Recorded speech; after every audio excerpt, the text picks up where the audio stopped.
Sitharaman serial July 28 நாளைக்கான எபிசோடில் என்ன நடக்கலாம் அப்படிங்கிறத ரிவ்யூவாக பார்த்துடலாங்க.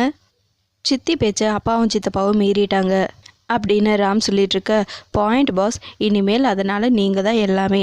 இந்த குடும்பத்துக்கு எது நல்லது எது கெட்டதுன்னு நீங்கள் தான் தீர்மானிக்கணும். நீங்கள் தேவையில்லாமல் யோசித்து குடும்பத்தை கட்டி காப்பாற்ற தவறிட்டீங்கடா, குடும்பமும் பிஸ்னஸும் அகல பாதாளத்துக்கு போயிடும். அப்புறம் பாதாள போலீஸ் போட்டு தான் தேடணும், பார்த்துக்கோங்க அப்படின்னு சீதா சொல்லிகிட்ருக்க. சரி சீதா, இப்போ நான் என்ன பண்ணணும் அப்படின்னு ராம் கேட்க, சமத்து பாஸ், நீங்கள் பட்டுன்னு பொறுப்பேற்றுக்கிட்டீங்க, இதனால தான் பாஸ் நீங்கள் பாஸு, எனக்கு ரொம்ப பிடிச்சிருக்கு பாஸ் அப்படின்னு சீதா சொல்ல, தேங்க்ஸ் சீதாங்கிறாங்க ராம்.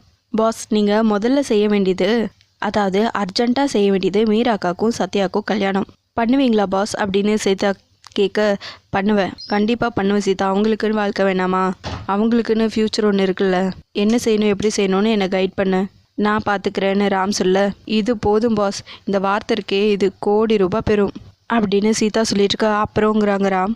ஓ, அடுத்து என்ன பண்ணணும்னு கேட்குறீங்களா, நீங்கள் வேறு லெவல் பாஸ், நீங்கள் மகா திமிரை அடக்கணும் அப்படின்னு சீதா சொல்ல, என்ன சொன்னால் எனக்கு கேட்கலங்கிறாங்க ராம். கேட்டிருக்காது பாஸ், இப்போ சொல்கிற கேட்டுக்கோங்க. அடுத்து பசங்களை, அதாவது உங்கள் தங்கச்சிங்களை, அவங்கள வளர்த்த விதமே சரியில்லை பாஸ், அவங்கள கொஞ்சம் சரி பண்ணணும் அப்படின்னு சீதா சொல்ல, சரியாக சொன்ன சீதா, அவங்கள கொஞ்சம் சரி பண்ணணும். திமிரு அப்படின்னு ராம் சொல்ல, அந்த திமிரை அடக்கி முதல்ல படிக்க வைக்கணும். மூணாவது முக்கியமான விஷயம் பாஸ், அதி முக்கியம் அப்படின்னு சீதா சொல்ல, அது என்ன அதி முக்கியம் அப்படின்னு ராம் கேட்க, இந்த குடும்பத்து மேலே விழுந்த பழியை சரி பண்ணணும். அதை சரி பண்ணுறதுக்கு நீங்கள் ஐபிஎஸ் எக்ஸாம் எழுதி பாஸ் பண்ணி பெரிய போலீஸ் ஆஃபீஸர் ஆகணும், அதுதான் பாஸ் அதி முக்கியம். அம்பிட்டு தான் பாஸ் அப்படின்னு சீதா சொல்ல, சீதா நீ உனக்காக ஒன்றுமே கேட்கலையே அப்படின்னு ராம் கேட்க, பாஸ் நீங்கள் சந்தோஷமாக இருக்கணும், அதுதான் பாஸ் எனக்கு தேவை அப்படின்னு சீதா சொல்ல, அடுத்த நாள் சுபாஷும் சேதுவும் ஜெயிலில் ட்ரெஸ் எல்லாம் துவைச்சிட்ருக்காங்க. அப்போ கூட இருக்கிற கைதிங்க அவங்க ரெண்டு பேர்த்தையும் கையை காட்டி ஏதோ பேசிகிட்டு இருக்காங்க. அண்ணன் நம்மளை காட்டி ஏதோ பேசிகிட்டு இருக்காங்கண்ணே அப்படின்னு சுபாஷ் சொல்ல, அங்கே பார்க்காத, நீ பேசாமல் வேலையை பாரு அப்படிங்கிறாங்க சேது. அந்த கேங்கில் இருந்து ஒருத்தர், டே இங்கே வாங்கடா அப்படின்னு சொல்லி கூப்பிட, அண்ணா கூப்பிடுறாங்கன்னு சுபாஷ் சொல்ல, நீ பார்க்காத, நீ வேலையை பாரு அப்படின்னு சேது சொல்லிட்டு இருக்க. டே போதா இங்கே வாடா அப்படிங்கிறாங்க. ஏய் மரியாதையாக பேசுங்கிறாங்க சேது. சரிங்க சார் வாங்க, கொஞ்சம் பேச வேண்டியது இருக்கு வாங்க அப்படின்னு அவர் கூப்பிட, நீ வேணும்னா இங்கே வாயா அப்படிங்கிறாங்க சுபாஷ். டேய் எதுக்குடா அவனை கூப்பிடுற அப்படின்னு சேது கேட்க, அவன் நம்மளை கூப்பிடுறான்ல, எவ்வளோ திமிரு இருக்கும், அவன் இங்கே வரட்டும் அப்படின்னு சொல்லிட்டு ரெண்டு பேரும் அவங்க வேலையை பார்த்துட்டு இருக்க. அந்த கேங் ஃபுல்லாக அவங்க பக்கத்தில் வராங்க. சுபாஷும் சேது ரெண்டு பேரும் கிளம்பலான்னு சொல்லி பார்க்கும்போது, என்ன எஸ் ஆகலான்னு பார்க்குறீங்களா, அவங்க கூட கொஞ்சம் பிஸ்னஸ் பேசணும் நில்லுங்க அப்படின்னு சொல்ல, என்ன பிஸ்னஸ்னு சேது கேட்க, உங்ககிட்ட என்ன பிஸ்னஸ் பேசுவாங்க, ட்ரக்ஸ் பிஸ்னஸ் தான் அப்படின்னு ஒருத்தர் சொல்ல, உடனே சுபாஷ் வழியை விடுங்க நாங்கள் போகணுங்கிறாரு.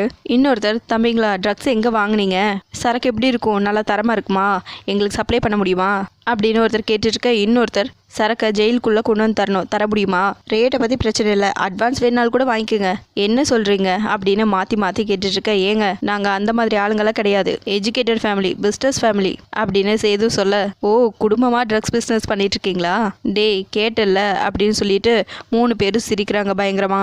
அதுக்குள்ளே அங்கே இருக்கிற வார்டன் ஒருத்தர், யோ சுபாஷ் உன்னை பார்க்க சொப்னான்னு ஒரு பொண்ணு வந்திருக்கு அப்படின்னு சொல்ல, சுபாஷ் பக்கத்தில் போய் நிற்கிறாங்க. சொப்னாவா, அவ எதுக்கு இங்கே வந்தா, கொஞ்சம் மெதுவாக பேசுங்க, அண்ணனுக்கு கேட்ட போது அப்படின்னு சுபாஷ் சொல்ல, ஓ அண்ணனுக்கு கேட்ட போதா கதை அப்படியா அப்படின்னு அவர் சொல்லிட்டு சிரிக்க, அப்படியெல்லாம் எதுவும் இல்லைங்கிறாங்க சுபாஷ். ஆள் பார்க்க தலை ஒரு மாதிரியா இருக்கு அப்படின்னு அவர் சொல்லிட்டு இருக்க. சார் அண்ணனுக்கு தெரிய வேணாம் சார் ப்ளீஸ் அப்படின்னு சுபாஷ் சொல்ல, ஓ கன்ஃபார்மாக செட்டப் தான் அது அப்படின்னு அந்த வார்டன் சொல்லிட்டு இருக்க. சுபாஷ் உடனே அங்கேருந்து போயிடுறாரு. ட்ரக்ஸ் வியாபாரிக்கெல்லாம் சூப்பர் பொண்ணு கிடைக்குது, ஆனால் வார்டனா நான் இங்கே வேலை செஞ்சுட்ருக்கேன், எனக்கு ஒரு பொண்ணு கிடைக்க மாட்டேங்குது, என்னடா உலகம் இது அப்படின்னு தலையில் அடிச்சுக்கிறாரு அந்த வார்டன். அந்த சொப்னாவை பார்த்ததுமே சுபாஷ், சொப்னா இங்கே எதுக்கு வந்த, அண்ணன் பார்த்துட்டா அதனால தான் சொல்கிறேன், அழாத சொப்னா ப்ளீஸ், நீ அழுதா நான் தாங்குவனா அப்படின்னு கேட்டுருக்க அந்த சொப்னா. இந்த நிலைமையில உங்களை நான் பார்க்கறதுக்கு நான் செத்துருக்கலாம் சுபாஷ், நான் செத்துருக்கலாம் அப்படின்னு சொப்னா சொல்லிட்டு இருக்க. பாவா நீங்கள் ஜெயிலில் இருக்கிறது கேள்விப்பட்டதுமே அக்கா பச்சை தண்ணி கூட குடிக்கல பாவா, ஆனால் நீங்கள் என்னடானா அக்காவை ஏன் வந்தேன்னு கேட்டு ஒரே வார்த்தையில் கொன்னுட்டீங்க பாவா அப்படின்னு சொப்னா தம்பி சொல்லிட்டு இருக்க. சாரி சொப்னா, இந்த நிலைமையில நீ என்னை பார்க்க வேணான்னு நினச்சேன், பார்த்தா தாங்க மாட்டேன்னு தான் நான் அப்படி சொன்னேன். Swapna I love you Swapna அப்படின்னு சுபாஷ் சொல்ல, திருப்பி அவங்களும் ஐ லவ் யூ சொல்கிறாங்க. சுபாஷ், கடவுள் இருக்கிறது உண்மையா சுபாஷ் அப்படின்னு கேட்க, என்ன கேட்டா ஏன் இப்படி கேட்குற அப்படின்னு சுபாஷ் திரும்ப கேட்க, கடவுள் இருக்கிறது உண்மைனா உங்களை மாதிரி நல்லவரை, யாருக்குமே தீங்கு நினைக்காத உங்களை மாதிரி ஆளுங்களை ஜெயிலில் வைக்க மனசு வந்துச்சு சுபாஷ். கடவுளுக்கு மனசு இல்லையா, இல்லை கடவுளே இல்லையா, கடவுள் இல்லை சுபாஷ், கடவுளே இல்லை அப்படின்னு சொப்னா சொல்லிட்டு இருக்க. அச்சச்சோ அண்ணன் வரதுக்குள்ளே இவ்வளோ பேக்கப் பண்ணணுமே அப்படின்னு சுபாஷ் யோசிச்சுட்டு இருக்க. ஏதாவது பேசுங்க சுபாஷ் அப்படின்னு சொப்னா சொல்ல, இனிமேல் இங்கே வராத, தயவு செஞ்சு வர வேணாம், தயவு செஞ்சு போயிடு அப்படின்னு சுபாஷ் சொல்ல, என் உடம்பு மட்டும்தான் சுபாஷ் இங்கேருந்து போகும், என் மனசெல்லாம் இங்கேயே தான் இருக்கும் சுபாஷ் அப்படின்னு சொப்னா சொல்லிட்டு இருக்க.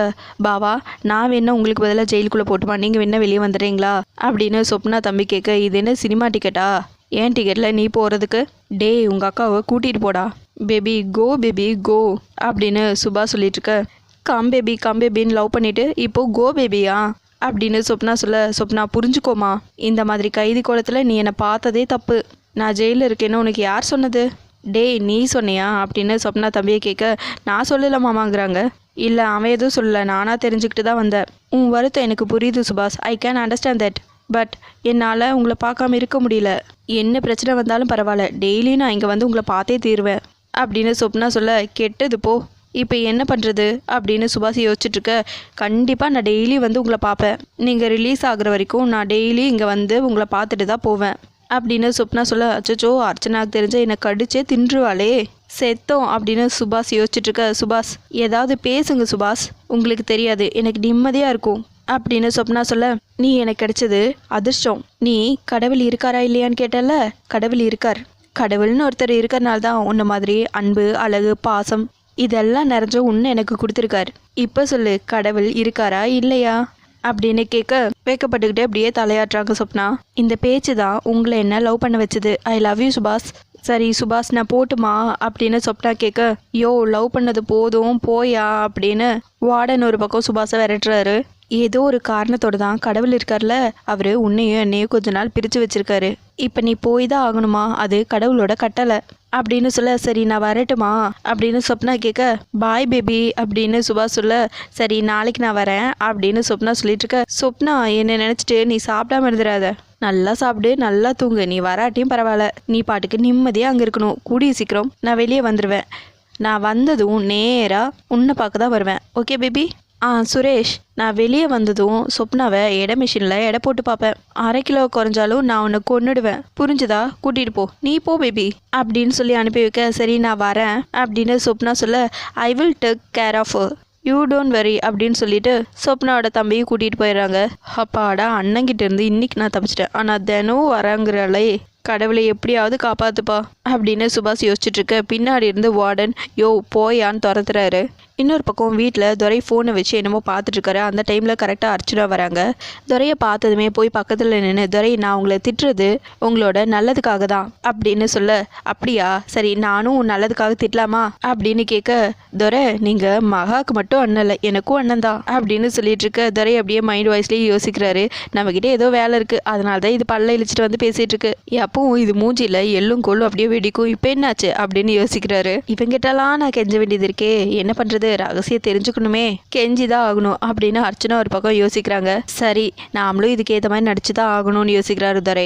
அண்ணன் அப்படின்னு சொல்லி கூப்பிட. என்ன தங்கச்சி அப்படின்னு துரை கூப்பிட. அண்ணன் நீங்க எனக்கு அண்ணனா, ஒரு விஷயத்த சொல்லணும், பொய் சொல்லாம சொல்லணும் சரியா அப்படின்னு கேட்க. ஆமாமா எப்படி பொய் சொல்ல முடியும், நீ தான் எனக்கு கூட பிறக்காத தங்கச்சியாச்சே, என்னடா செல்லம் அப்படின்னு துரை கேட்க. அண்ணன் அது வந்து ஒன்றும் இல்லை, மகா கிட்ட நீங்க இது ஒரு ரகசியம் சொன்னீங்களே, அது என்ன துரை என்ன அப்படின்னு சொல்லி கேட்க. ஓஹோ இதுதான் விஷயமா அப்படின்னு சிரிச்சுக்கிட்டே யோசிக்கிறாரு துரை. அண்ணா இங்க பாருங்கண்ணே அப்படின்னு அர்ச்சனா சொல்ல. தங்கச்சி சொல்லுமா, உனக்காக இந்த அண்ணன் என்ன பண்ணணும் அப்படின்னு கேட்க. அந்த ரகசியம் என்னன்னு தங்கச்சிக்காக சொல்ல மாட்டீங்களா, உங்க தங்கச்சி ஆர்வமா இருக்கண்ண சொல்லுங்கண்ணே ப்ளீஸ்ண்ண அப்படின்னு அர்ச்சனா கேட்க.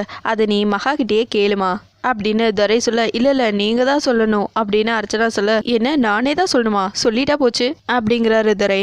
அண்ணன் தங்கச்சி வெயிட்டிங் அப்படின்னு அர்ச்சனா சொல்ல. அது வந்து ஒரு 10,000 பணம் அவசரமா தேவை, அது மட்டும் கொடுத்துட்டீங்கன்னா இப்பவே சொல்லிடுவேன் அப்படின்னு துரை சொல்லிட்டு இருக்க. 10,000 அப்படின்னு அர்ச்சனா யோசிச்சுட்டு இருக்க. ரகசியம் வேணும்ல அப்படின்னு துரை கேட்க. ஆமாமா வேணும், அண்ணன் நான் வேணா ஒரு 5,000 தரேனே அப்படின்னு அர்ச்சனா சொல்ல. நோனோ 10,000ங்கிறாங்க துரை. அண்ணன் 8,000 அப்படின்னு சொல்ல.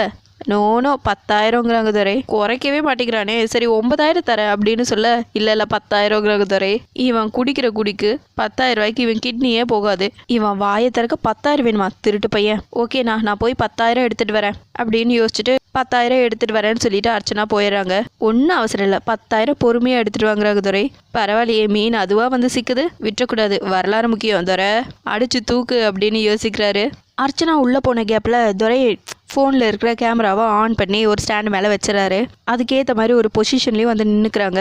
அர்ச்சனா படத்தை கொண்டு வந்து கொடுக்க, இந்த 10,000 எதுக்கு தங்கச்சி அப்படின்னு துரை கேட்க, அதுதான் மகா கிட்ட ஒரு ரகசியம் இருக்கிறதா சொல்லி அடிக்கடி மகாவை ஆஃப் பண்ணுறீங்கள, அதுக்கு தான் இந்த 10,000 அப்படின்னு அர்ச்சனா சொல்ல, அப்போ லஞ்சமா அப்படின்னு கேட்க, இல்லை அன்பளிப்பு அப்படின்னு அர்ச்சனா சொல்ல, இப்போ தெரிஞ்சு என்ன பண்ண போகிறேன்னு துரை கேட்க, அது உங்களுக்கு தேவையில்லைண்ணே, நீங்கள் ரகசியத்தை மட்டும் சொல்லுங்கள் அப்படின்னு சொல்ல, சிறப்பு அப்படின்னு அந்த பணத்தை வாங்கி பாக்கெட்டில் வச்சுக்கிறாங்க துரை.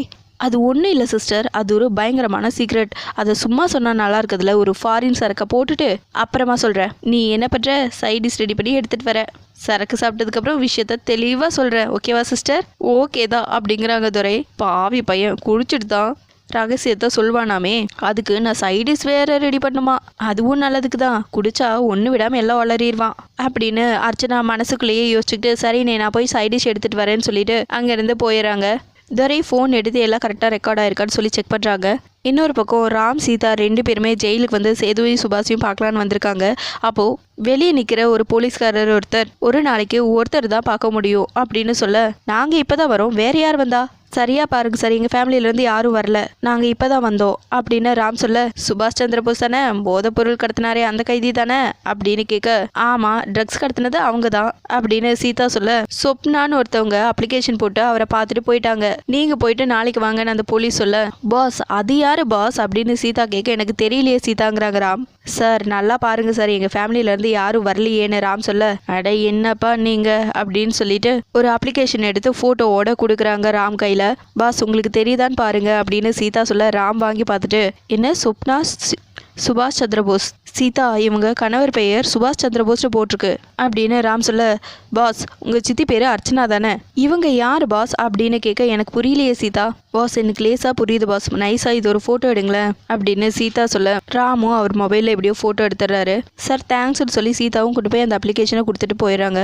ஏமா அவங்க உங்களுக்கு தெரிஞ்சவங்க தானே அப்படின்னு அந்த போலீஸ்காரர் கேட்க, ஆமாம் பாஸோட 3வது சித்தி அவங்க அப்படின்னு சொல்ல, ஏமா நீங்கள் அவங்கள பார்த்தது இல்லையா அப்படின்னு போலீஸ்காரர் கேட்க, இல்லை சித்தப்பா காட்டாதனால பாஸ் பார்க்கல அப்படின்னு சீதா சொல்ல, சரி போயிட்டு நாளைக்கு வாங்கங்கிறாங்க அந்த போலீஸ்.